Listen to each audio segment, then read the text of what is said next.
그곳에 날 향한 계획 성리가 있다네. 매 순간 나에게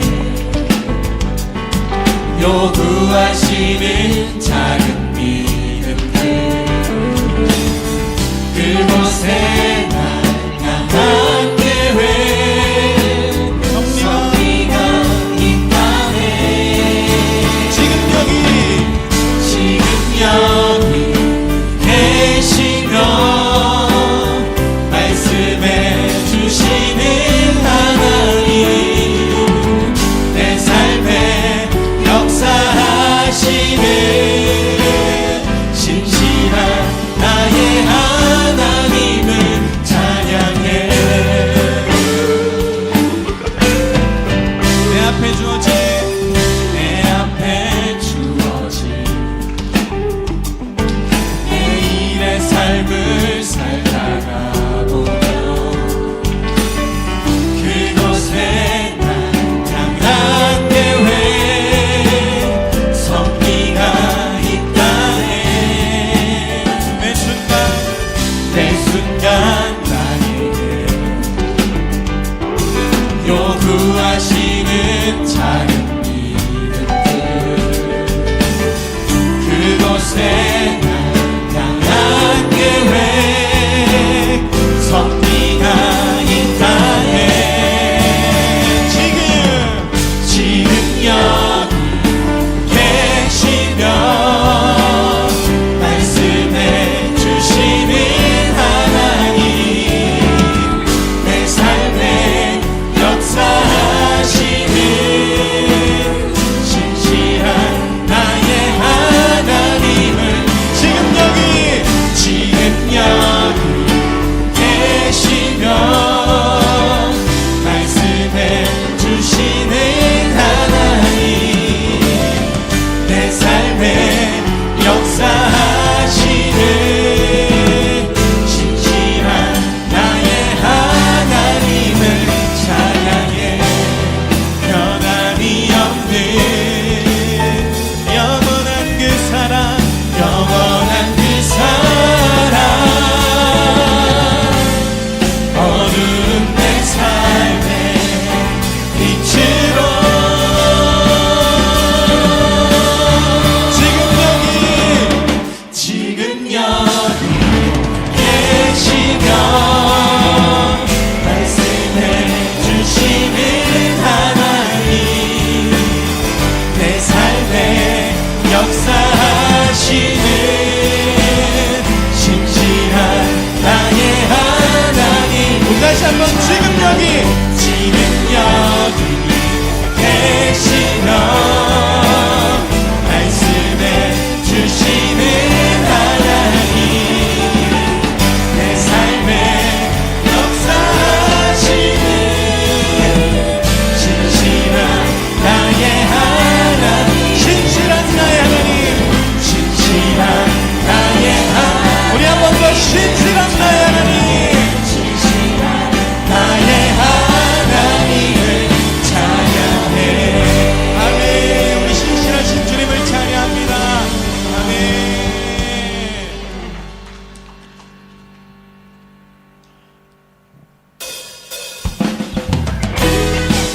우리 한 번 더 큰 목소리로 찬양합시다.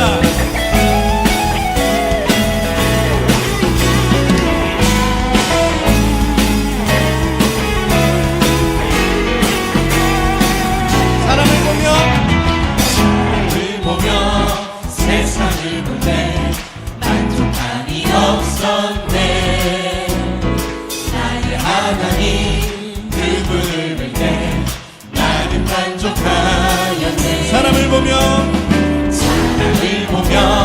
세상을 볼 때 만족함이 없었네.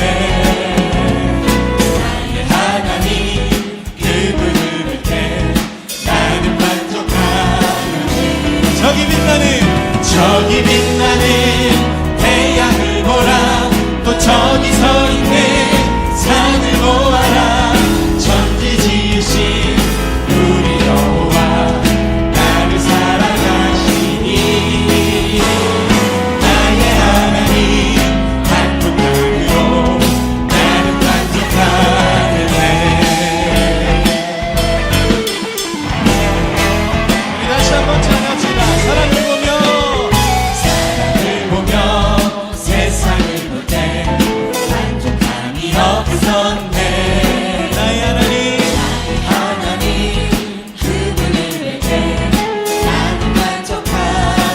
한번 사람을 보며 세상을 볼 때 만족함이 없었네. 나의 하나님 그분을 볼 때 나는 만족하였네. 저기 빛나는 태양을 보라. 또 저기 서 있는 산을 보아라. 천지 지으신 우리 여호와 나를 사랑하시니 나의 하나님 한동안으로 나는 만족하겠네. 동남풍아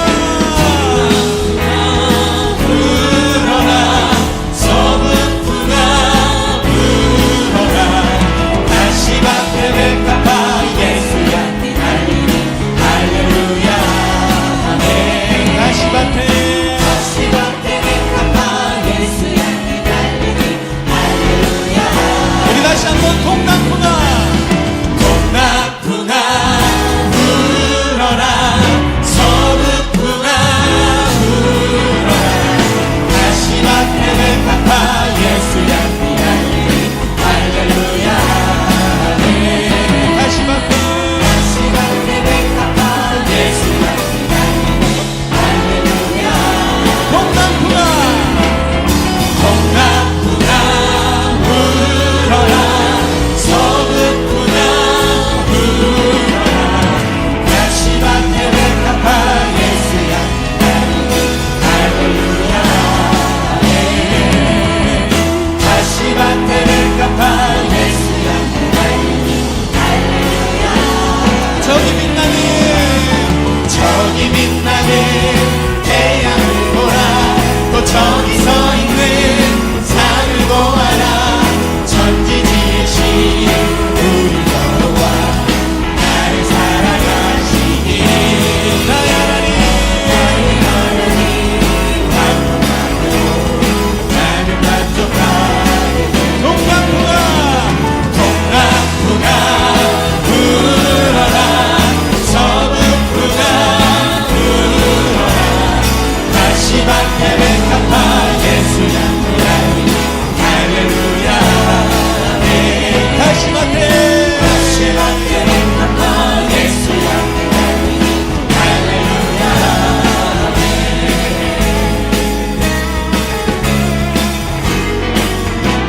우리에게 만족을 주시는 주님을 찬양합니다.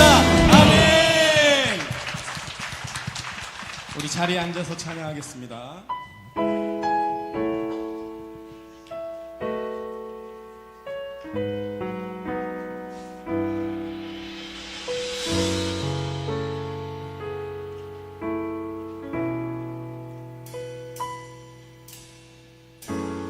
나의 소망 되신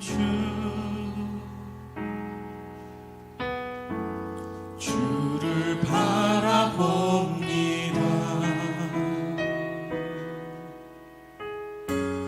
다시 오실 나의 왕 예수 주를 기다립니다. 나의 소망 되신 주 나의 소망 되신 주를 바라봅니다.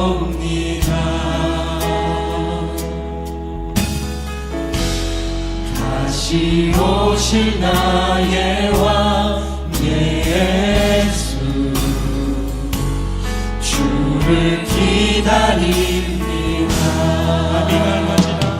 밤이 나가지나 어제나 오늘도 영원히 주만 찬양해. 괴롭고 슬플 때 낭만하여 넘어져도 언제나 주만 찬양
낙망하여 넘어져도 언제나 주만 찬양하리. 우리 목소리 높여 찬양합시다.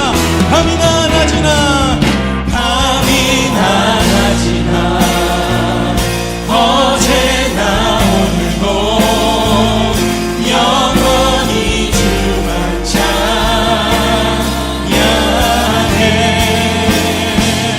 괴롭고 슬플 때 낙망하여 넘어져도 언제나 주만 찬양해.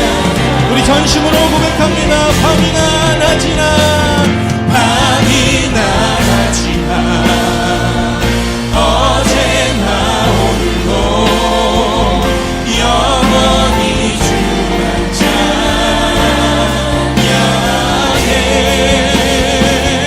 외롭고 슬플 때 낙망하여 넘어져도 언제나 주만 찬양하겠네.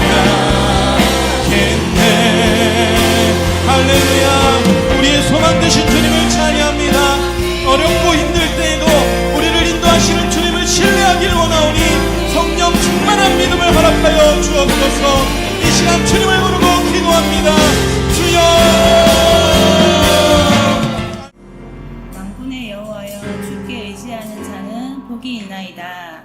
사랑과 은혜가 풍성하신 아버지 하나님, 오늘도 주의 백성들이 마음 담긴 섬김과 헌신의 예배로 주님 앞에 나아갑니다. 우리의 찬양과 기도를 받아주시고 오직 주님의 이름만이 높임받는 예배가 되게 하여 주시옵소서. 오늘의 예배가 하나님의 영광과 그리스도의 존귀하심과 성령의 임재하심이 충만한 시간이 되기를 원합니다. 주님의 생명과 은혜의 물줄기를 통하여 우리의 심령이 새로워지고 연약한 몸과 마음이 강건케 하여 주시옵소서. 여름철 시원한 장맛비가 내리는 것처럼 오늘 우리 예배 가운데에도 은혜의 비를 내려주셔서 우리 마음이 하나님의 은혜와 감격으로 가득 채워지게 하여 주시옵소서. 우리를 세상의 빛과 소금으로 부르신 하나님, 한 주간 우리의 삶 가운데 연약하고 부족했던 모습들을 회개합니다. 우리는 부족하고 연약합니다. 예수 그리스도의 한없는 은혜가 아니면 주님 앞에 나아갈 수 없는 죄인임을 고백합니다. 오늘도 예배 가운데 예수 그리스도의 보혈로 우리를 덮어주셔서 우리의 악한 죄를 깨끗이 씻어 주시옵소서. 그리하여 예수 그리스도의 향기가 되게 하시고 복음의 전달자가 되게 하시고 축복의 통로가 되게 하셔서 아름다운 그리스도의 모습으로 살아갈 수 있도록 날마다 힘을 더하여 주시옵소서. 예수 닮기를 간절히 원하고 바라고 소망하는 주의 자녀가 되게 하여 주시옵소서. 주님이 세우신 이 나라와 민족을 위해 기도합니다.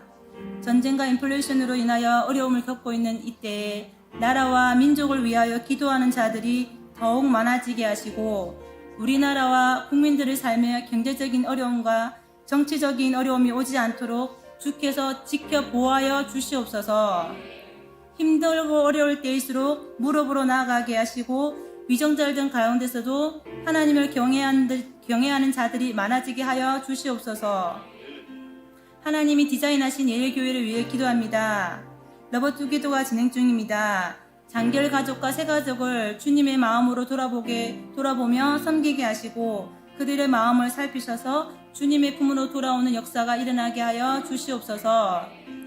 여름 성경학교와 수련회가 진행 중이고 준비 중에 있습니다. 우리 교회의 다음 세대들이 이 시기를 통하여 믿음이 더욱 성장하게 하시고 예수 그리스도를 인격적으로 만나는 귀한 시간이 되게 하여 주시옵소서. 옛사람을 버리고 새로운 피조물로 거듭나게 하시고 하나님의 나라와 의로의 위하여 살겠다고 결단하는 자녀들이 더욱 많아지게 하여 주시옵소서. 하나님 안에서 꿈과 비전을 발견하게 하시고 나에게 주신 재능과 달란트로 주의 영광을 위해 살게 하여 주시옵소서. 새로운 도전을 하는 청년들이 있다면 그들의 도전을 축복해 주시고 요셉처럼 세상에서도 크게 쓰임받는 세계적인 이들로 성장하게 하여 주시옵소서. 여름 사역으로 수고하는 교사들을 위로하여 주시고 그들의 헌신과 섬김을 통하여 우리 교회가 더욱 든든하게 세워지게 하여 주시옵소서. 섬기는 손길을 기억하시고 부족함이 없도록 채워주시고 내가 드린 것보다 더 많이 채워주시는 하나님의 은혜를 경험하게 하여 주시옵소서. 필리핀의 사역을 감당하고 있는 김지연, 이상은, 정영준 선교사님을 위해 기도합니다. 선교사님들에게 능력 주셔서 복음을 힘있게 전하게 하시며 죽어가는 많은 영혼을 살려내는 일에 피곤치 않게 하여 주시옵소서. 눈물로 씨앗을 뿌리는 선교사님들의 수고를 기억하사 그 열매가 30배, 60배, 100배의 결실을 맺을 수 있도록 축복하여 주시옵소서. 선교지의 환경들 가운데 지혜롭게 적응하게 하시고 영적으로 깨어서 무장되어 있는 훈련된 군사들이 되게 하여 주시옵소서. 보내는 선교사님들의 가정도 축복하시고 물질과 기도가 늘 함께할 수 있도록 은혜를 베풀어 주시옵소서.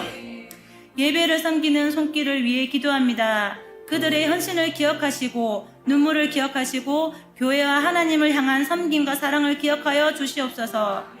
그 손길을 통하여 교회가 더욱 든든하게 서게 하시고 하나님 나라 사역에 동참하는 그들의 인생이 주 안에서 복되게 하여 주시옵소서. 찬양하는 성가대의 아름다운 목소리를 축복하시고 그 찬양을 통하여 온 성도가 한 마음으로 주님의 영광을 노래하게 하여 주시옵소서. 주님, 말씀을 전하시는 담임 목사님을 위하여 기도합니다. 담임 목사님에게 지혜의 영을 부어주셔서 하나님을 날마다 더 깊이 알아가게 하시고 마음과 생각을 성령께서 늘 주장하셔서 하늘의 명철과 바른 영적 분별력, 탁월한 통찰력을 주시옵소서. 담임 목사님의 속사람을 성령의 능력으로 강건케 하시고 내면이 늘 주님 앞에서 맑고 투명한 영성을 갖게 하셔서 민감하게 깨어 성령의 음성을 듣고 온전한 순종으로 주님의 교회와 성도들을 이끌게 하시옵소서. 담임 목사님의 가정을 능력의 오른팔로 지키시고 모든 영적 공격으로부터 보호하여 주시며 하늘의 위로와 평강으로 사모님에게 보이셔서 사랑과 긍휼의 섬김을 감당케 하여 주시옵소서. 하나님, 허락하신 세 자녀에게 견고한 믿음과 영적 분별력을 주셔서 하나님을 기쁘시게 하는 삶을 살게 하여 주시옵소서. 오늘도 우리의 예배를 기쁨으로 받아주실 줄로 믿사오며 우리를 구원하신 우리 주 예수 그리스도의 이름으로 기도합니다. 아멘.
자, 우리 하나님 말씀을 같이 보도록 하겠습니다. 누가복음 18장 15절로 23절의 말씀입니다.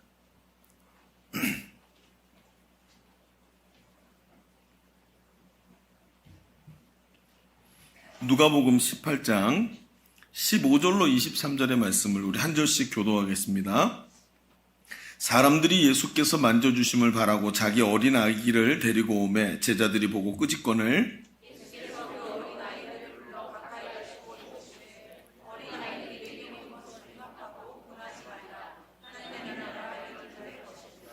내가 진실로 너희에게 이르노니 누구든지 하나님의 나라를 어린아이와 같이 받아들이지 않는 자는 결단코 거기 들어가지 못하리라 하시니라.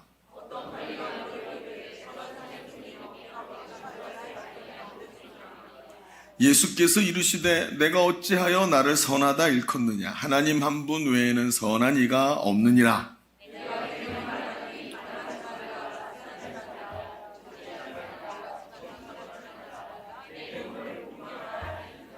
여짜오되 이것은 내가 어려서부터 다 지켰었나이다.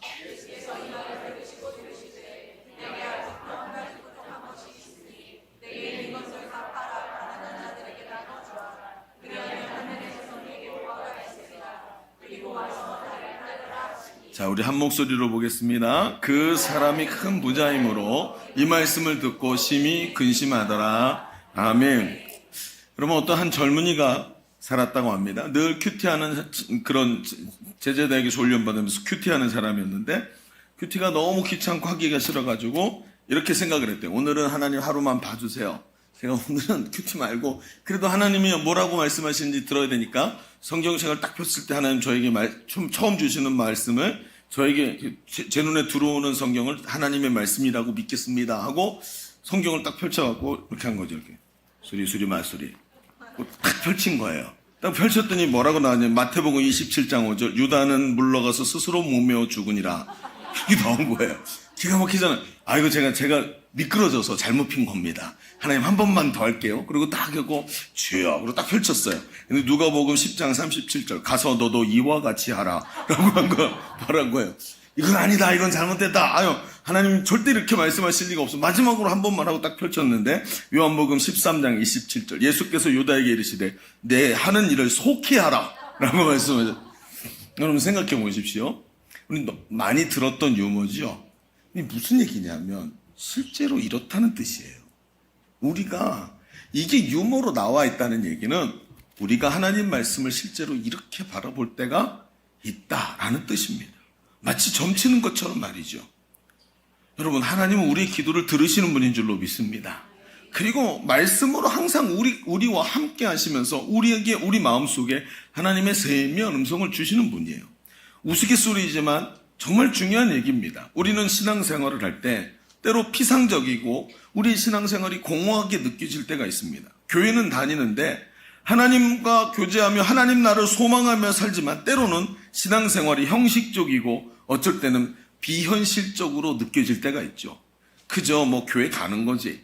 여러분 내가 청년 때 만났던 하나님 얼마 전에 가슴 뜨겁게 성령이 충만해서 하나님이 주셨던 회개하는 마음 전부 다 한때 지나가는 감정이라고 느껴지면서 그러면서 이것이 그냥 형식적인 거고 이건 현실이 아니고 비현실적인 거라고 느껴지는 거예요.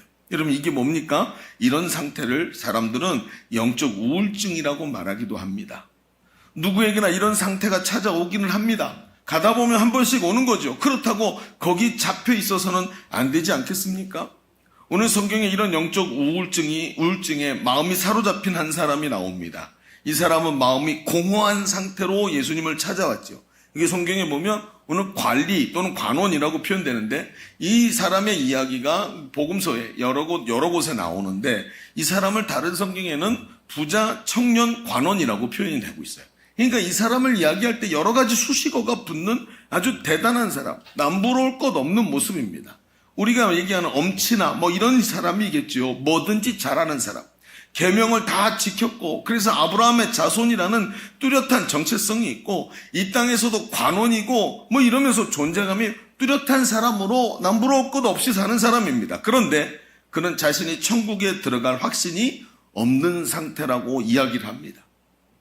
고민만 하다가 예수님께 찾아와서 예수님께 질문을 해야 될 정도로 그의 내면의 문제가 심각해졌다는 것입니다. 때로는 말입니다. 우리도 이런 영적 우울증에 빠집니다. 하나님과의 관계는 피상적이고 마치 권태기가 온 사람처럼 신앙생활이 답답하고 공허하고 의미 없이 그냥 교회만 오가는 것 같은 느낌이 들 때가 있습니다. 천국이 있는 건가?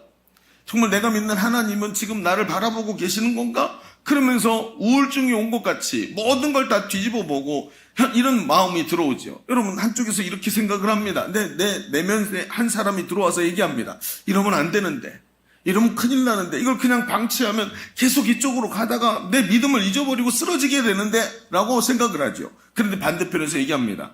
너무 바쁘잖아. 그렇다고 내가 어떻게 할 방법이 없잖아. 내가 뭐 기도원 가서 일주일씩 금식 기도를 할 수 있는 것도 아니고, 뭐 우리 교회에서 매일 부흥회를 해가지고 나를 고쳐줄 수 있는 것도 아니고, 그러면 무슨 생각을 하죠? 아, 모르겠다. 어떻게 되겠지? 하나님 좀 어떻게 좀 해줘 보세요. 라고 이야기하고 싶은 거예요. 여러분, 사람이 말입니다. 누구나 다 길을 가다가 넘어집니다. 그렇죠? 안 넘어지는 사람은 없습니다. 아이도 넘어지지만 어른도 넘어집니다. 그런데 넘어졌을 때 어른과 장성한 사람과 연약한 사람의 차이가 발생합니다. 그게 뭔지 아십니까? 넘어진 다음에 넘어져서 울고 있으면 연약하고 어린 사람이고, 장성한 사람은 넘어지면 빨리 일어나서 몸을 다 털고 일어나서 자기 갈 길을 다시 달려갑니다. 우리가 이런 상태로 머물러 있기를 우리 하나님이 원하시지 않는 줄로 믿습니다. 그래서 오늘도 이 말씀을 좀 같이 봅시다. 어쩌면 이 여름에 덥고 짜증나고 힘들어서 뭐 세상에서 막 요즘에 막 냉방병 걸리고 막 더우니까 매일 에어컨 쐬고 찬 거 먹다 보니까 몸도 아프고 이러면서 있잖아요. 우리의 신앙이 굉장히 여러 가지 조건에 의해서 붕 뜨기 쉬운 그런 계절입니다. 그러니까 이런 계절에 더 하나님 앞에서 우리 자신을 돌아보고, 하나님이 우리에게 이런 넘어진 상태가 아니라 하나님과 더 깊은 세계로 들어가기를 원하시는 하나님 앞에, 오늘 이 말씀 앞에 설 수 있는 귀한 시간 되시기를 바랍니다. 자, 주보를 펼쳐보시면 주보 3면에 오늘 말씀의 제목이 있습니다. 여러분, 주보 앞면 너무 멋있죠? 그래, 시원한 바다가 딱 펼쳐지고 두 날개로 날아오르는 새들이 사방에 있는 게 참 멋집니다. 자, 오늘 말씀의 제목은 신자의 공허한 마음이라고 한번 정해보고, 그래서 이 공허한 마음을 어떻게 할 거냐. 나는 예수를 믿는 신자인데 이 공허한 마음을 어떻게 해야 되느냐는 이런 제목이겠죠. 자, 두 가지 얘기를 해봅시다. 첫 번째는 이렇게 한번 써보십시오. 우리는 먼저 우리의 정체성의 문제를 점검해 봐야 됩니다. 이런 공허한 마음이 들 때 내 정체성이 어디 있나 하고 점검해 봐야 된다는 거예요. 이게 무슨 얘기일까요? 자, 얘기를 한번 들어보십시다. 앞에도 얘기한 것입니다만 오늘 이 말씀에 관리한 사람이 나옵니다. 성경이 그를 부자, 청년, 관원이라는 수많은 수식어가 붙는 대단한 사람으로 표현합니다. 그러나 이 관리는 마음이 공허했지요. 남부럽지 않은 완벽한 삶을 살고 있지만 자신에게 무언가 영적인 문제가 있다고 느꼈던 것입니다. 그가 예수님께 영생을 얻는 것에 대해 질문하는 것을 보면 그 영적 공감이 얼마나 심했는지를 알 수 있습니다. 예수 오래 믿은 사람들이 이 상태에 많이 빠지죠. 저도 모태신앙이고 아버지가 목사님이었지만 저는 이 상태에서 많이 들어가 있었습니다. 이게 뭔가? 예수 믿는 게 뭐 대단한 것도 아닌데 뭐 그렇게 대단한 것처럼 얘기하나 하면서 하나님 살아계심을 자꾸 의심하는 상태에 빠져 있었던 저의 예전 모습들이 그대로 보이는 것 같습니다. 이 관원이 예수님을 찾아왔습니다. 무리 속에 섞여서 하나님의 말씀을, 예수님의 말씀을 듣고 있는데 갑자기 있잖아요. 어린아이 하나가, 사람들이 데리고 왔던 어린아이가 예수님 앞으로 이렇게 걸어 나오니까 제자들이 막 제재를 하는 거예요. 아이고, 애가 오면 안 돼. 왜요? 이 시대는요, 어린아이를 미숙한 사람으로 봤어요. 우리는 소중하게 아이가 미래다라고 생각하지만 이 시대는 아이는 반푼어치밖에 안 되는 아주 미숙한 존재, 하나님의 이 은혜도 모르고 뭐 이런 상태로 봤단 말이죠.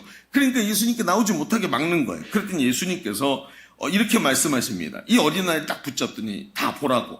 그러면서 이 어린아이와 같이 하나님 나라를 받아들이지 않으면 하나님 나라에 들어갈 수 없다. 어린아이 같이 하나님 나라를 받아들여야 된다. 이렇게 얘기를 하는 거예요. 갑자기 이 부자관원이 그 소리를 들으면서 정신이 번쩍 들기 시작합니다. 왜요? 하나님, 내가 지금 내 마음에 있던 문제가 이거였구나. 나는 지금 하나님 나라에 들어갈 수 없을 것 같아. 그렇죠? 나는 아브라함의 자손이고 율법 다 지키고 살았지만 난 지금 내 마음의 상태를 보니까 난 하나님 나라에 못 들어갈 것 같은 거야. 갑자기 이 관원이요, 손을 번쩍 들고 주님 죄송합니다, 제가 한 말씀만 여쭤봐도 될까요? 이렇게 말하지도 않아요. 갑자기 이야기를 합니다. 용기를 내서 옆에서 얘기합니다. 내가 무엇을 해야 영생을 얻을까요? 난데없이 확 튀어나와서 말을 합니다. 예수님은 그에게 당신 참 무례하군요, 이렇게 말씀하시지 않고 그를 딱 쳐다보시더니 바로 말씀을 시작하십니다. 계명을 다 지키시오. 어떤 계명입니까? 쭉 계명을 말씀하시지요. 10계명 중에 5계명부터 이웃에 대한 계명을 쫙 얘기하십니다. 그랬더니 이 관원이 말해요. 그것은 제가 다 평소에 지켜왔던 것입니다. 그렇게 얘기를 하죠. 그랬더니 예수님께서 만면에 미소를 한번 쓱 지으시더니 말합니다. 그거 알고 있었다는 듯이. 그러면서 말하죠. 한 가지 부족한 게 있습니다. 그게 뭔데요? 그게 뭡니까? 그랬더니 예수님이 다 알고 계시다는 듯이 딱 얘기를 하십니다. 당신이 갖고 있는 재산을 다 팔아서 가난한 사람들에게 나눠주고 나를 따르시오. 자, 그때부터 반응이 나오지요. 이 관원은 이 말씀을 듣고 갑자기 근심하기 시작합니다. 얼굴에 근심빛이 확 들어옵니다. 이 문제만 해결할 수 있다면 무엇이든지 다 할 수 있다고 생각했는데 갑자기 재산 문제를 예수님이 마치 쪽집게처럼 딱 집어내니까 갑자기 그게 진짜 문제가 한번 딱 걸리니까 순종이 안 되는 거예요. 무엇이든 할 수 있을 것 같았는데 갑자기 진짜 문제가 딱 걸리니까 그 얼굴에 수심빛이 확 들어오더니 근심을 하다가 돌아가 버렸습니다. 못했다는 거죠. 원인을 알았는데도 고칠 수가 없는 거예요. 왜 이런 행동을 했을까요? 여러분, 아주 중요합니다. 어떤 사람들은 이 이야기를 우리가 좀 깊이 봐야 되는데 이 사람은 말입니다. 이 관원은 예수님의 말씀을 오해했습니다. 무엇을 오해를 했냐? 잘 들어보십시오. 그가 이 관원이 뭐라고 질문했습니까? 내가 무엇을 해야 됩니까? 라고 얘기를 했어요. 내가 구원 받기를 원했는데 내가 무엇을 해야 됩니까? What to do? to do에다가 초점을 맞췄습니다. 여러분, 그의 정체성이 뭐지요? 나는 율법을 지켜. 나는 헌금을 해. 이게 자기가 지금 예수님께 말씀하고 있던 자기의 정체성, 거기서 나오는 거였어요. 나는 유대인이야. 아브라함의 자손이야. 여러분, 여기서부터 정체성이 나오는 사람이 얼마나 힘든 줄 아십니까? 내가 40일 기도를 했어. 나는 열심히 지금 금요차례도 나오고 새벽 기도도 하고 나는 요즘에 열심히 훈련받고 있어. 이게 뭐죠? to do입니다. 나는 셀리더야. 내가 목자야. 여러분, 여기서부터 나의 신앙이 출발하는 사람이 꼭 빠지는 게 바로 이겁니다. 그의 정체성이 자기가 하고 있는 손으로 무언가를 하고 있는 데서 나옵니다. 예수님이 이야기하지요. 두의 대답을 계속하십니다.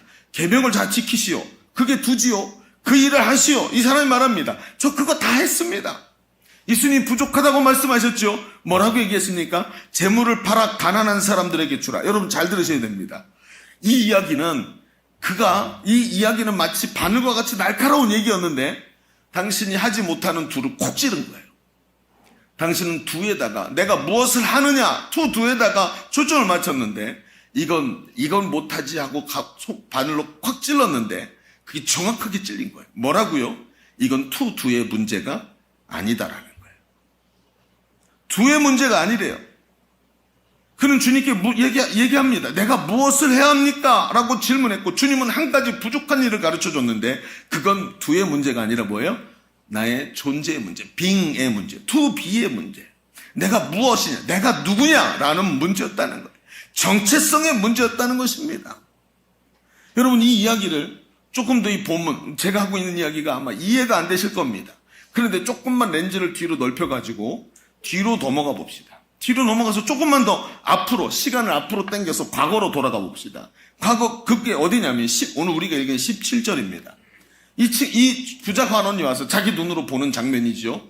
예수님이 어린아이를 데리고 왔습니다. 그리고 얘기합니다. 내가 진실로 너에게 이르노니 누구든지 하나님의 나라를 이 어린아이와 같이 받아들이지 않는 자는 결단코 거기 들어가지 못하리라. 저는 이 말씀이, 예수님이 하신 이 말씀 자체가 굉장히 중요하다고 느껴집니다. 어떻게요? 이 어린아이처럼 하나님의 나라를 받아들이래요. 하나님 말씀을 받아들여라. 그러면 이해가 되겠는데 나라를 받아들이라고? 이게 무슨 뜻일까요? 여러분 한번 생각해 보십시다. 우리는 말입니다. 예수님이 말씀하실 때 제가 가끔 말씀을 드렸습니다만 예수님 성경은 나라와 민족 두 가지를 구별해서 씁니다. 하나님께서 민족이라고 말할 때는 아브라함으로 시작된 혈연, 그러니까 아브라함의 자손을 말할 때, 유대인을 말할 때 민족이라고 표현하고, 그리고 나라는 뭐죠? 나라는 우리가 잘 알고 있듯이 법을 얘기하는 겁니다. 통치를 말하는 거예요. 누가 다스리냐? 누가 다스리고 있고 그 다스린 누구의 다스림을 받고 있느냐? 그게 누구의 나라냐 또는 누구의 백성이냐라는 뜻이에요. 예수님이 지금 이 어린아이 같이 하나님 나라를 받아들여라. 무슨 얘기입니까? 이 어린아이 같이 하나님의 통치를 받아들이고 순종하라는 뜻인 겁니다. 이 어린아이가 어떻죠? 아이들은 가르친 대로 받아들입니다. 이게 맞는 거야. 그럼 네. 그럼 받아들입니다. 여러분 요즘에 우리 어린아이들이 초등학교 다니는 친구들 5학년 6학년 아이들이 자기 친구들한테 해피키즈에서 복음을 설명합니다. 그런데 이 아이들은 있잖아요. 어른들을 양육하듯이 청년들을 양육하듯이 설명할 필요가 없어요. 그냥 이야기하면 그걸 그냥 마음으로 쑥 받아들입니다. 그래가지고 어떻게 하는 줄 아십니까? 아이들과 함께 자기 친구들 전도하자고 해피키즈를 시작하면 아이들이 친구를 위해서 기도합니다. 뭐 대단히 데려다 놓고 성경책을 펼쳐놓고 가르친 게 없는데도 이야기한 대로 따라합니다. 그런데 그 따라하는 게 어때요? 그대로 받아들여서 합니다. 의심하지 않습니다. 믿음으로 친구를 위해서 기도합니다. 여러분 예수님 말씀하시는 이 어린애같이 하나님의 통치를 받아들여라. 여러분 예수님이 지속적으로 말씀하신 하나님 나라는 물리적인 나라나 정치적인 나라가 아니라 바로 하나님의 주권을 하나님의 통치를 인정하고 순종하는 우리의 마음이라는 거예요. 예수님 말씀하십니다. 하나님의 나라는 여기 있다 저기 있다 할 것이 아니라 너희 마음속에 있느니라. 할렐루야. 우리가 뭐예요? 이 속이 하나님의 통치를 인정하는 하나님 나라가 되는 거예요. 하나님이 내 안에 들어오셔서 살아가시는데 얘야 이렇게 하자. 하나님의 뜻대로 합니다. 이제 내가 사는 것은 내가 사는 것이 아니야. 내 안에 오직 그리스도 예수가 사는 것이라. 나는 없고 주님만 살고 주님의 뜻이 내 안에서 성취되는 것. 하나님 나라라는 것. 이게 뭡니까? 이걸 보고 그리스도인이라고 하는 것입니다. 예수님은 이 관원이 공허하게 살아왔던 이유를 정확하게 집어내신 겁니다. 율법이 요구하는 투두로 자신의 영혼의 문제가 해결이 안 되는 겁니다. 무엇을 많이 한다고 되는 게 아닙니다. 여러분 그게 아니고 뭐죠? 내 존재가 하나님 백성이고 하나님이 나를 다스리는 주의 백성이라는 자기 존재 비에서 나오는 거란 말이에요. 그런데 여러분 어떻습니까? 이런 사람들이 너무나 많아요. 예수를 믿고 교회에 나오는데 내 마음속에 하나님의 통치를 받는 백성으로의 존재감이 없어요. 날마다 무언가를 하는 데다가 초점이 맞춰져 있습니다. 무언가 하나님의 통치를 거절하게 하고 다른 무언가가 내 마음속에 주인 돼서 마치 뱀이 또아리를 틀고 앉아있듯이 내 마음속에 또아리를 틀고 딱 앉아보고 이게 나의 주인이 되어 있습니다. 예수님 말씀하십니다. 한 사람이 두 주인을 섬길 수 없다. 재물이 있는 곳에 내 마음이 있다. 여러분 내 마음을 이곳에 양쪽에 나눠놓을 수가 없고 예수 그리스도의 통치를 받든지 세상 나라의 통치를 받든지 둘 중에 하나라는 것입니다. 여러분 이 말씀은 하나님의 통치를 가로막고 있는 지금 무엇인가가 그것이 나를 좌로 우로 좌지우지하고 있다는 것이지요. 이 관원은 그게 뭐였습니까? 바로 재물입니다. 이 관원은 그게 재물이었습니다. 어떤 사람은 그게 자식입니다. 어떤 사람은 내가 성공하는 겁니다. 어떤 사람은 자존심입니다. 무엇인가가 내 삶에 꽉 주인이 돼버렸어요. 주인이. 예전에 제가 알던 어떤 사람은 다른 건 다 되는데 말이죠. 이 친구의 특징이 뭐냐면 무언가를 살 때 무조건 최고급을 사야 됩니다. 핸드폰도 적당하게 이렇게 카메라 2개 있는 거 이런 거 못 삽니다.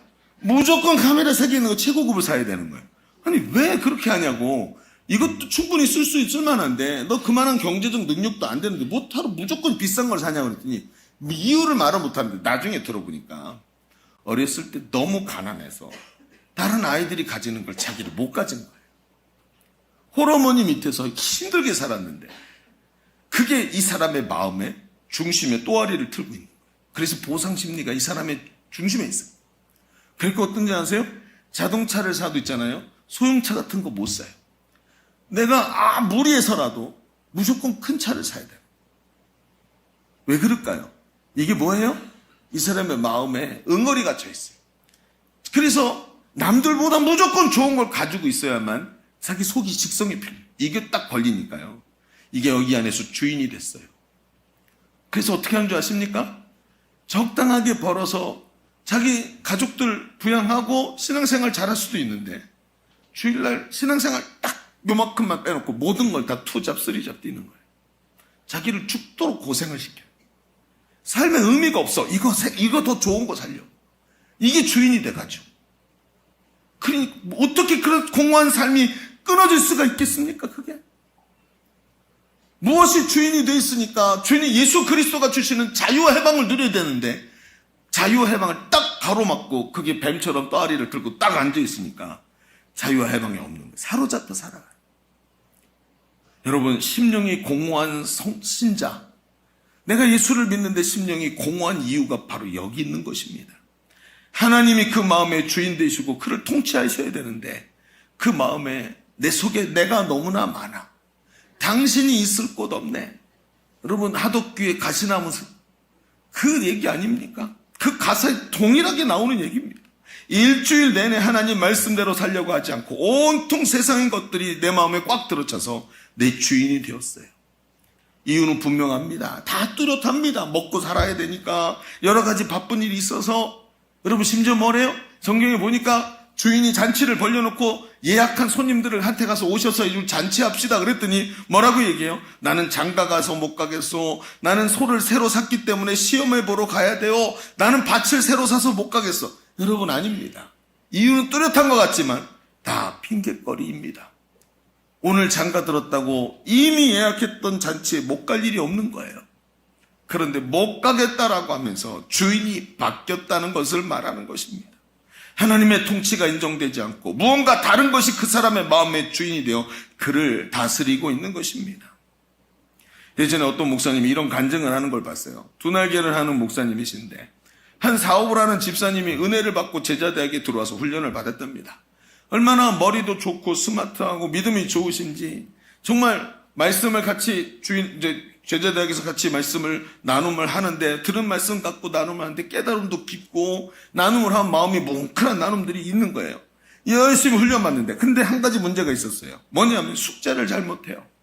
필독서 읽는 거 그리고 수리바퀴선 중에 기도 같은 건 좀 하시는 것 같은데 안 되는 게 있는 거예요.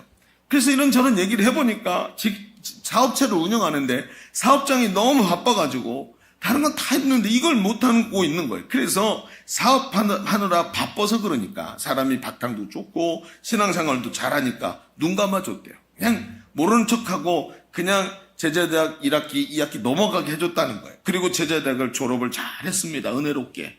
그런데 말입니다. 이분이 어느 날 시간이 지나고 결정적 순간 정말 이게 이제 코앞에 칼이 들어오는 것처럼 목 앞에 칼이 들어오는 것처럼 결정적 순간이 딱 왔는데 이분이 믿음으로 서야 되는 자리에서 순종을 못하더라는 거예요.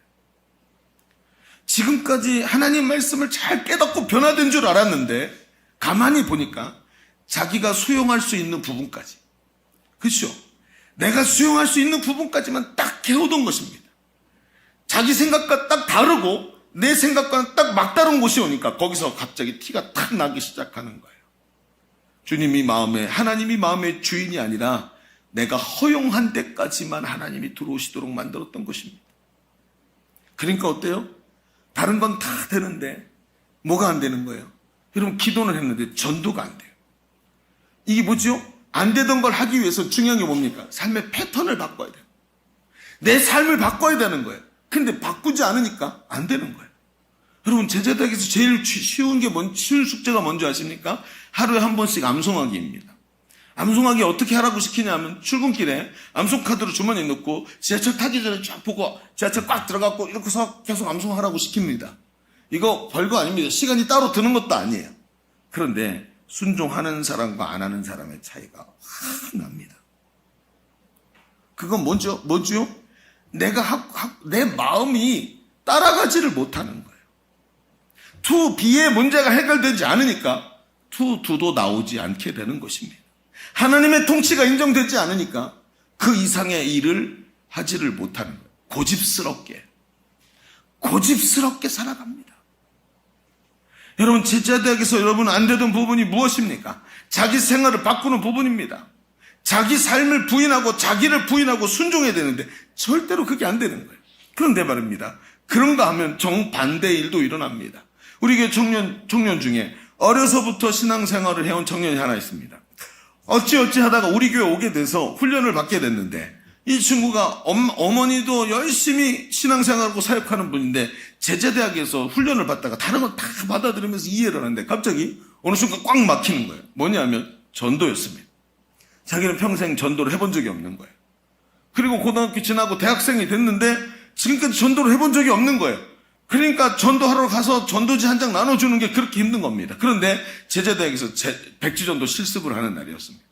나가서 그냥 전도지 한 장 주는 게 아니라 가서 사람은 안녕하십니까? 전 예일교회 다니는 누구라고 하는데 오늘 제가 잠깐 좋은 그림을 하나 보여드리려고 하는데 잠깐만 시간을 내주시겠습니까? 그리고 그 사람한테 수없이 거절당하다 한 사람 만나면 옆에 앉아가지고 그림 그려주면서 복음을 설명하는 겁니다. 최소한 10분 15분 걸립니다. 근데 이걸 하러 갔는데 쫓아갔다가 어떻게 됐을까요? 갑자기 너무 부담이 되고 숨이 안 쉬어졌고 도망쳐버린 거예요.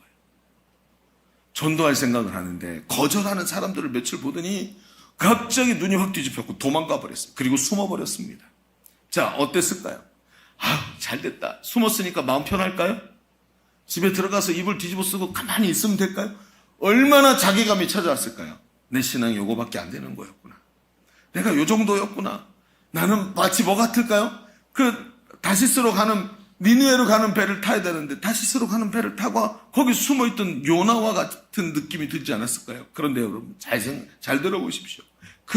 나중에 이 부분이 이게 아주 확 변화되는 순간이 옵니다.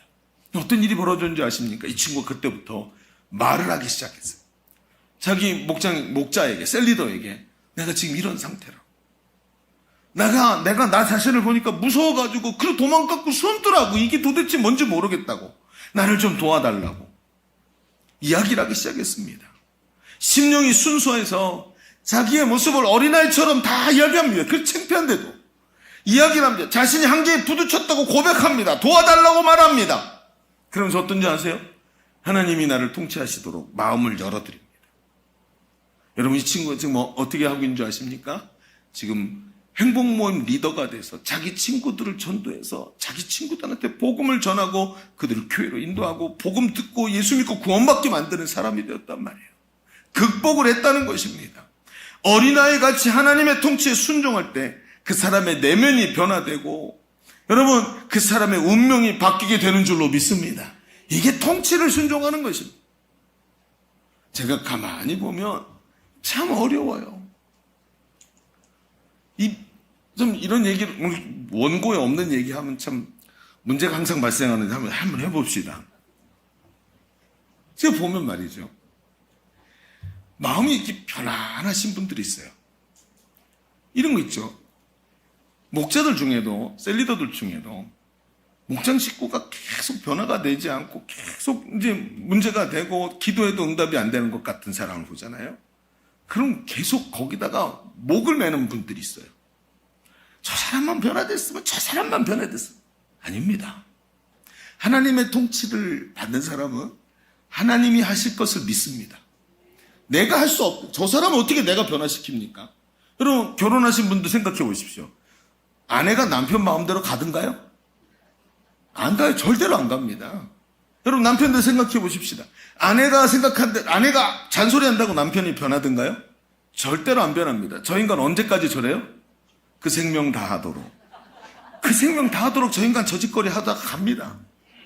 내가 변화시킬 수 없어요. 근데 하나님이 하시면 됩니다. 그걸 말하는 거예요. 그러니 말이죠. 하나님의 통치를 인정하지 않으니 몸이 빳빳하게 굳고 갈수록 힘이 들고 어려운 거예요. 여러분 우리의 삶이 하나님의 통치 가운데 있기를 바랍니다. 어린아이같이 하나님의 통치를 받아들이고 자신을 부인하고 말씀에 순종할 수 있는 우리 성도들 되시길 주의 이름으로 축원합니다. 자, 우리 첫 번째 얘기를 좀 정리해 봅시다. 우린 지금까지 믿는 신자의 삶이 왜 공허한가에 대해서 이 부작 관원의 기사를 통해서 말씀을 나눠 보았습니다. 그것은 자신의 정체성의 문제였습니다. 투의 문제가 아니라 투비의 문제였다는 것입니다. 하나님의 통치를 받는 하나님 백성이 되면 하나님 백성다운 행동이 나오는데 하나님 백성이라는 정체성이 없으니까 행동만 가지고 하려니까 너무 힘든 거예요. 그러니까 그 다음에 뭐예요? 조금 지나가면 하다가 마는 거예요. 하다가 마는 거예요. 그의 행동은, 이 부자 관원의 행동은 아브라함의 자손처럼 보였지만 그의 투비, 존재는 하나님의 통치 아래 있지 않던 거였습니다. 그런데 이런 생각이 들어요. 이 말씀을 묵상할수록 저는 자꾸 무서운 생각이 들었습니다. 왜요? 하나님의 통치 아래 살아라 라고 저는 지금도 여러분에게 말씀을 하고 있지만 제 삶이 과연 그렇게 살 수 있을까라는 생각을 하게 된 겁니다. 여러분 보십시오. 이 관원은 현실적으로 어려운 일이라고 생각했습니다. 그래서 어떻게 해요? 그 자리에서 근심하다가 가버렸다고 그랬어요. 계명을 다 지키고 살던 이 사람도 현실적으로 어려워서 고민하다 가버렸는데 우리가 이게 될까요? 이렇게 사는 게? 하나님 말씀 자체가 너무 넘사벽이고 우리가 알 수 있는 현실적 부분에서 이게 어려움이 있다면 말씀을 들어서 깨닫기는 하되 엄두가 안 나고 말씀은 내 삶에 비현실적으로 다가오게 되지 않겠습니까? 그래서 우리가 해결해야 될 한 가지 문제가 더 있는 거예요. 자, 주보 두 번째다. 이렇게 한번 써보시죠. 우리는 높은 현실의 벽을 넘어가야 하는 과제를 가지고 있어요. 높은 현실의 벽을 넘어야 하는 과제가 있는 것입니다. 자, 현실의 벽이라는 게 얼마나 높은지 조금 전에 이야기를 했습니다. 그런데 예수님이 하시는 말씀을 좀 들어보십시오. 여기서 이 오늘 본문의 기사는 끝나는 게 아니라 갑자기 급물살을 확 타기 시작합니다. 예수님이 뒤돌아서 가는 그 관원의 모습을 보면서 제자들에게 의미심장한 말씀을 하세요. 24절, 25절 같이 읽어봅니다. 24절, 25절 시작. 예수께서 그를 보시고 이르시되 낙타가 바늘귀로 들어가는 것이 하나님의 나라에 들어가는 것보다 쉬우니라 하신. 자, 예수님이 진짜 말 그대로 뒷담화를 하신 거예요. 그 사람 가는데 그 사람 보면서 제자들에게 말했어요. 자, 여러분 이제 이 말이 왜 이런 말씀을 하셨는지 이해가 되기는 해요. 심정적으로는 안 돼도 내 마음에는 다가오지 않아도 머리로는 이해가 됩니다. 아, 그래서 이런 얘기를 하셨구나. 이 사람의 투비가 바뀌질 않았구나. 그래서 행동이 저렇게 어려운 거구나. 자, 우리 속에 하나님 나라가 임한 것이 이렇게 중요하다 그랬어요. 그런데 이 말씀은 우리에게 진짜 큰 짐을 주죠. 왜요? 현실적으로는 어렵다라는 얘기가 돼요. 낙타가 바늘귀로 지나가는 것보다 더 어려운 얘기니까. 그런데 나는 어때요? 여러분, 제자들이 그 얘기를 듣고 이 얘기를 듣고 깜짝 놀라서 물어보죠. 그 다음 절을 보십시오. 26절에 뭐라 그래요? 듣는 자들이 이르되 그런즉 누가 구원을 얻을 수 있겠나이까?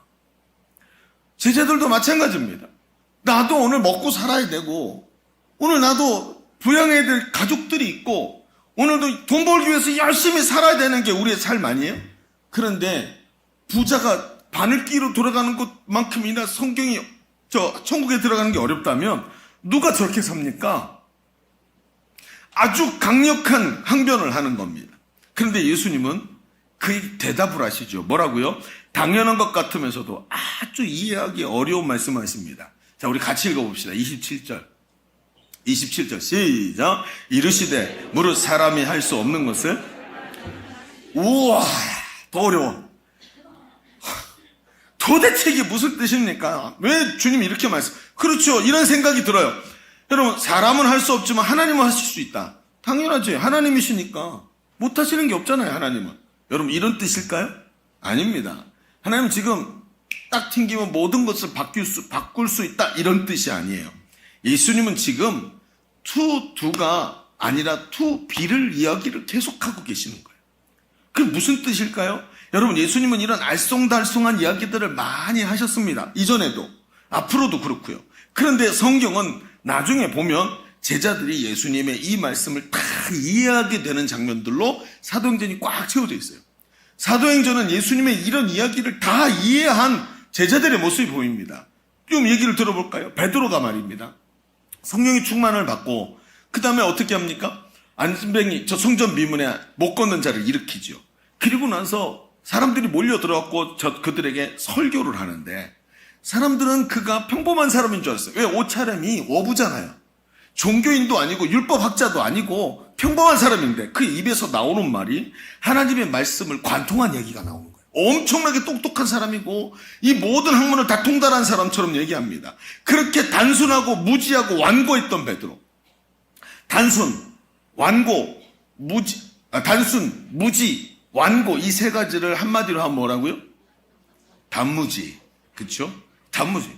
단순, 무지, 지능. 이렇게 그겁니다.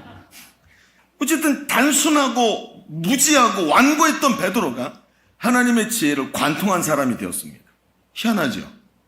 이 사람은 지금 하나님의 통치도 알고 있고 하나님 나라도 알고 있습니다.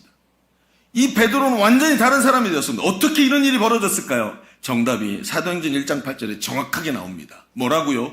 오직 성령이 너희에게 임하시면 너희가 어떻게 된대요? 베드로가 바로 그거를 이 자리에서 깨달은 것입니다. 여러분, 예수님이 말씀하십니다. 저 사람이 지금은 안 되어도 얼마 지나지 않아서 하나님의 성령을 너에게 부어주시면 저 사람을 붙잡고 있던 흉악의 결박이 풀어지게 된다. 성령이 저에게 들어가셔서 저 사람을 바꾸면 바꿀 수 있다. 사람은 바꿀 수 없지만 성령이 들어가면 저 사람이 변화된다. 오직 성령이 임하시면 너희가 변화되어 성령이 임하시면 너희가 권능을 받고 그제서야 다른 사람으로 시프트가 일어나는 거예요. 업사이드 다운이 일어납니다. 그 다음부터 사마리아와 온 유대와 땅끝까지 이르러 증인이 될 수 있다라고 주님 말씀하십니다. 주님은 이것을 관통해서 보고 계셨습니다. 그렇게 높게만 보이던 현실의 벽을 뛰어넘는 힘을 성령이 주신다라고 예수님이 말씀하고 계셨던 겁니다. 여러분 아시지요? 예수님은 성령을 소개할 때 너희 보혜사다라고 소개하셨어요. 보혜사가 뭡니까? 영어로 말하면 헬퍼입니다. 우리를 도우시는 분. 우리를 그 완악한 자기의 생각들을 깨뜨리고 현실의 벽을 뛰어넘어서 자기를 부인하고 하나님의 뜻을 향해 달려갈 수 있는 사람으로 만들어주시는 분.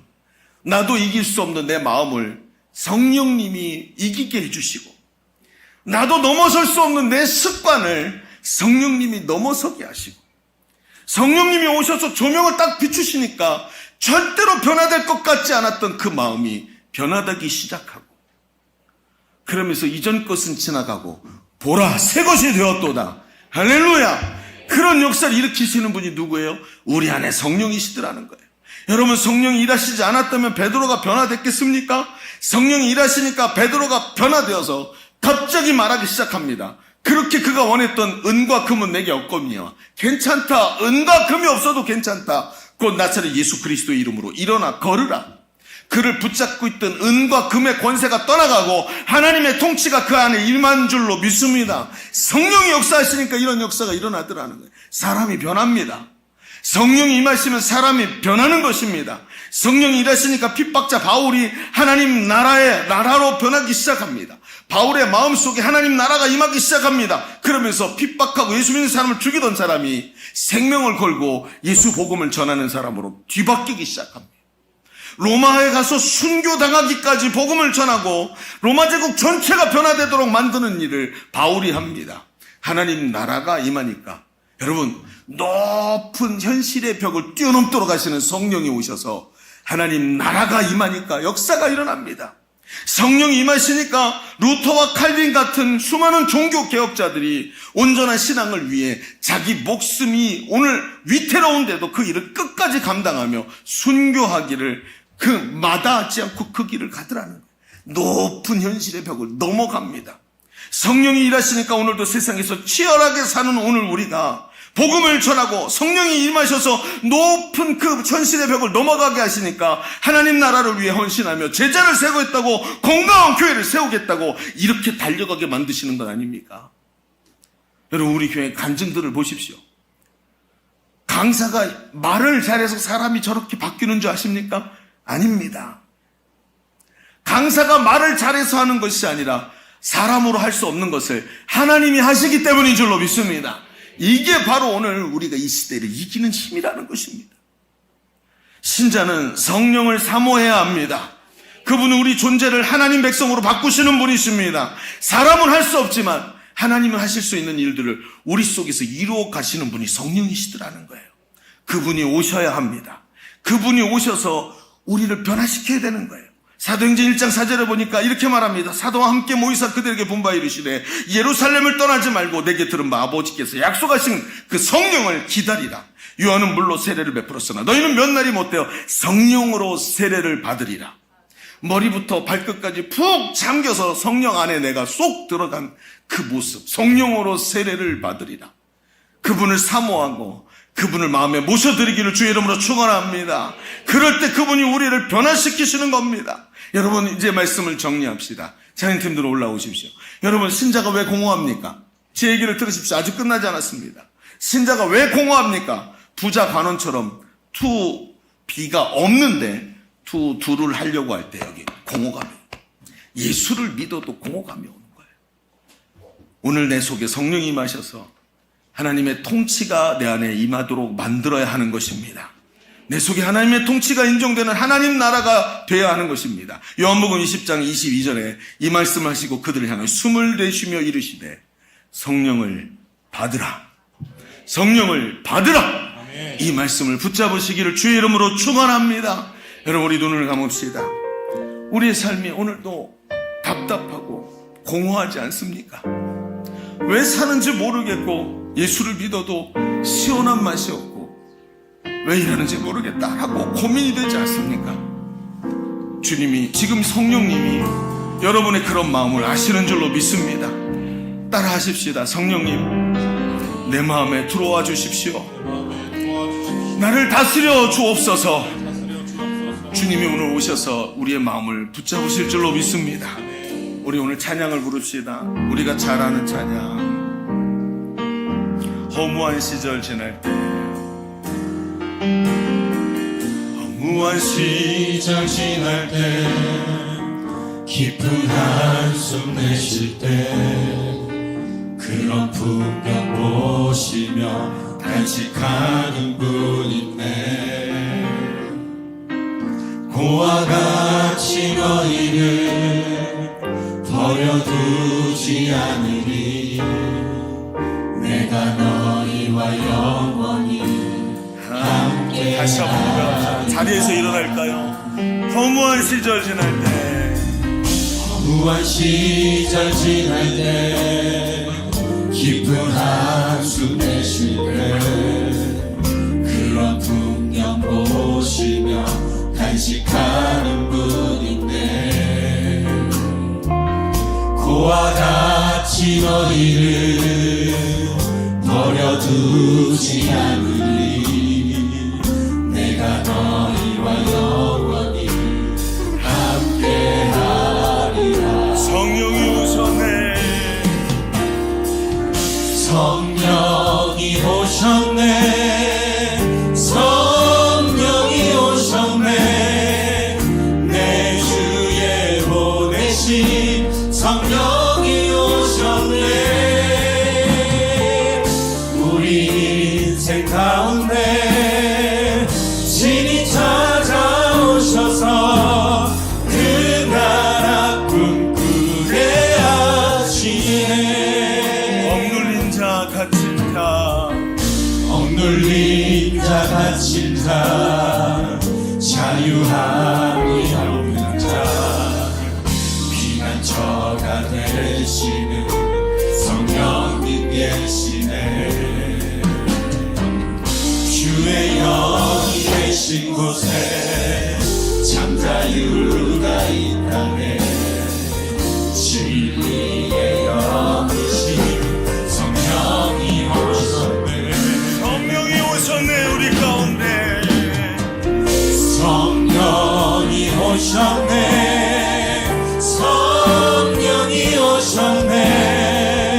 내 주에 보내신 성령이 오셨네.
가슴에 얻습니다. 하나님, 성령님, 나를 도와주옵소서. 이 해결되지 않던 공허함, 교회 나오고 신앙생활을 해도 저 마음속에 끊임없이 일어나던 공허함과 답답한 마음들, 성령님 나를 고와가 같이 버려두지 마시고 나를 붙잡아 주옵소서. 내 안에 하나님의 통치하시는 나라가 임하게 하여 주옵시고, 어둠의 권세 악한 것들이 떠나가고 오직 하나님 나라의 기쁨과 은혜와 능력이 넘치는 우리의 삶이 되도록 성령님 역사하여 주옵소서. 눈물을 닦아주시고 신음소리가 끊어지고 하나님께 감사의 노래가 흘러나오도록 우리를 붙잡아 주옵소서. 함께 하심을 감사드리며 예수님의 이름으로 기도하옵나이다. 아멘. 우리 하나님께 영광의 박수 올려드립니다. 우리 찬송하면서 준비하신 예물 올려드리겠습니다.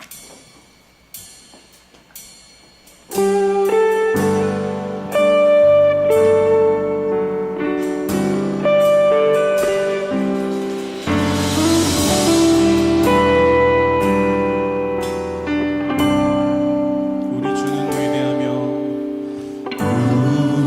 우리 주는 위대하며 능력이 많으시도다. 그의 진에 궁금하며 인자는 영원하도다. 상한 자들 고치시며 상처를 싸매시도다. 별들의 수를 세시며 이름을 붙이셨도다.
우리 드려진 예물을 위해서 함께 기도하겠습니다.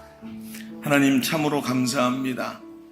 살아계셔서 역사하시는 주님이 오늘도 우리의 이 공허한 마음을 잘 아시고 성령으로 우리를 인도하고 계시는 줄로 믿습니다. 마음을 열고 주의 통치가 일어나는 주의 나라가 되는 우리 성도의 삶이 되게 하여 주옵소서.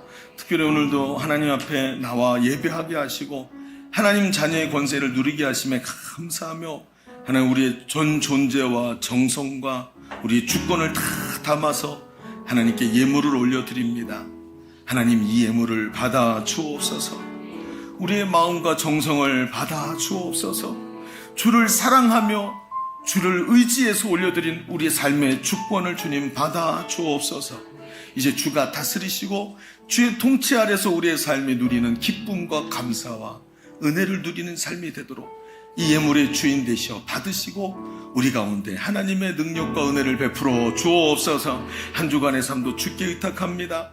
아버지 하는 직장, 삶의 현장, 사업장, 자녀들 우리 마음대로 되는 게 하나도 없지만 이 어려운 환경 속에서도 하나님 붙잡으셔서 승리케 하시고 주의 도우심으로 한 주간 주 앞에 감격하는 삶이 되도록 하나님 역사하여 주옵시고 주님 동행하여 주옵소서.